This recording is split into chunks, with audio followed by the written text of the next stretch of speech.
दर्जा जहाँ मांग करने का रहा है, जहाँ मांग करना है वहाँ कर रहे हैं हम लोग। तो मांग है, उसका हमारे पास जस्टिफिकेशन भी है, मतलब हमारे पास साक्ष्य भी है कि क्यों हम विशेष दर्जे की मांग कर रहे हैं। नमस्कार, मेरा नाम आलोक है। आप लाइव स्ट्रीम देख रहे हैं। केंद्रीय गृह मंत्री अमित शाह पटना पहुंच चुके हैं। देखिए, ये 26वीं पूर्वी क्षेत्रीय परिषद की बैठक होनी है और जिसमें मुख्यमंत्री नीतीश कुमार भी शिरकत करेंगे। अब जब अमित शाह पटना पहुंचे हैं तो लंबे समय से बिहार की मांग रही है कि बिहार को विशेष राज्य का दर्जा मिले। मुख्यमंत्री नीतीश कुमार भी कई दफ़े कहते रहे हैं कि बिहार को विशेष राज्य का दर्जा मिले। 26वीं पूर्वी क्षेत्रीय परिषद की जब बैठक होनी है तो उससे पहले अमित शाह के आते ही पटना में जेडीयू के राष्ट्रीय अध्यक्ष ललन सिंह और बिहार सरकार के मंत्री अशोक चौधरी ने मांग कर दी है कि बिहार को विशेष राज्य का दर्जा मिलना चाहिए, क्योंकि हमारा ये हक है। अगर पैसा ही नहीं रहेगा तो बिहार फिर कैसे विकसित राज्य बनेगा। ललन सिंह जेडीयू के राष्ट्रीय अध्यक्ष और अशोक चौधरी बिहार सरकार के मंत्री क्या कह रहे हैं, जरा सुनिए।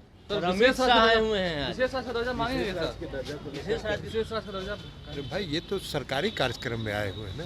आप लोगों के साथ भी समस्या है कि सरकारी कार्यक्रम के पर कोई पॉलिटिकल बयान होता है क्या? सरकारी कार्यक्रम है और सरकारी कार्यक्रम के लिए हुआ है। विशेष राज्य का दर्जा लंबे समय से मांग रहा है। विशेष राज्य का दर्जा जहाँ मांग करने का रहा है, जहाँ मांग करना है वहाँ कर रहे हैं हम लोग। जहाँ मांग करना है वहाँ मांग कर रहे हैं।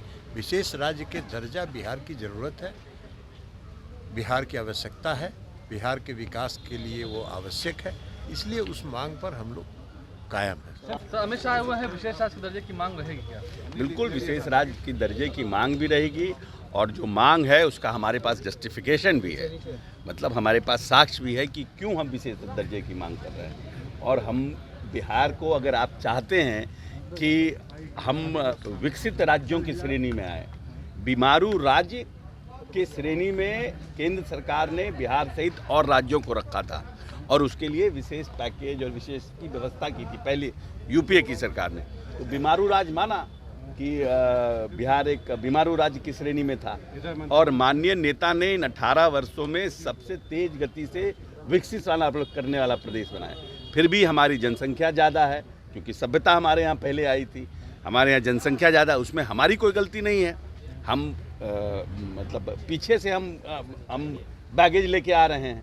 तो अब की जो परिस्थिति है, इसमें 94 लाख लोग जो है गरीबी रेखा से नीचे हैं, जिसमें 45% दलित, अनुसूचित जाति जनजाति के हैं, 32 से 33% अति पिछड़ों के हैं और 25% सामान्य वर्ग के हैं। तो उनके उत्थान के लिए हमें योजना का निर्माण करना है। तो जब तक कि आप हमको स्पेशल पैकेज नहीं दीजिएगा, हमारे लिए स्पेशल असिस्टेंस नहीं दीजिएगा, हमारे यहाँ जो योजना 90-10 की थी, आज उस योजनाओं को आप 60-40 पर कर दिए हैं। और योजना भारत सरकार की है, इम्प्लीमेंटेशन की स्कीम भारत सरकार की है और आप 60% हमसे ले रहे हैं, 40% अपना दे रहे हैं। तो इस तरह से अगर हम उन सब योजनाओं में पैसा डालते रहेंगे तो हम ये जो 94 लाख हमारे अनुसूचित जाति जनजाति अति पिछड़े परिवार हैं, उनका उत्थान कैसे होगा?